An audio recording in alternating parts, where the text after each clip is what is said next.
I'm John, I'm like the blue whale. I have good intelligence and used to work hard as a labourer when I was younger. I also had my own band called Devil's Choice when I was 16.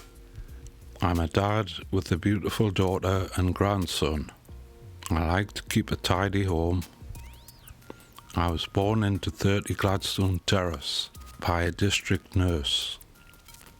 On the day I was born, my dad went to Calcutta with his job as an electrical engineer. My first happy memory is being at Uncle John's house in Scotland. I remember being beside a lake with a swan on it. I suffered a few injuries as a child, and this led to me being bullied by people at school who didn't understand what had happened to me. I loved music as a teenager and formed my own band. I also suffered with depression. I tried to tell my family, but they didn't understand, which made me feel worse. The big problem with my mental health happened on work's experience in the factory in 1980, giving me severe depression. I made a mistake and went to the wrong department. I was treated terribly and abused by the people around me. Because of this led to my depression. I went home and told my sister-in-law what had happened, and she said not to worry. I struggled for 6 years with no help, and my physical and mental health was getting worse, until a family member noticed and helped me see a doctor. My family doctor came to my mom's house and told me I needed to be on tablets for depression. I agreed with him and took the tablets, and things were okay for a while. I took promazine, risperidone, Dipixal and Chemedrine. Eventually I had to go to St. Mary's Hospital to get a full mental health diagnosis. Then I got prescribed Clozaril, which was seen as a new wonder drug.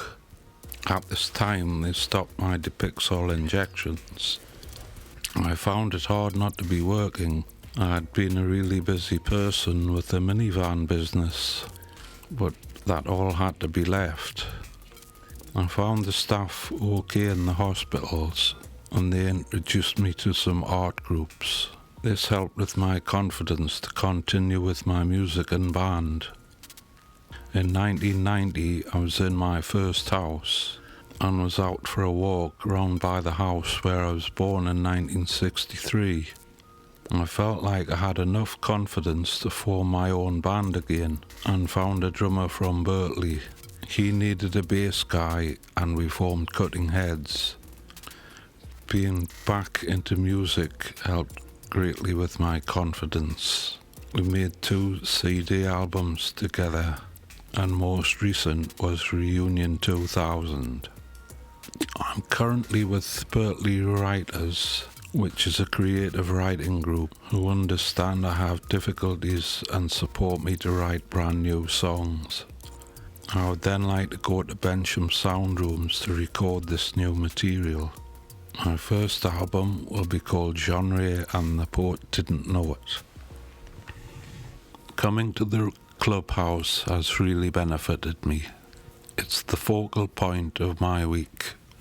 I have an unseen disability, but I find everyone really friendly here, and I know them all quite well.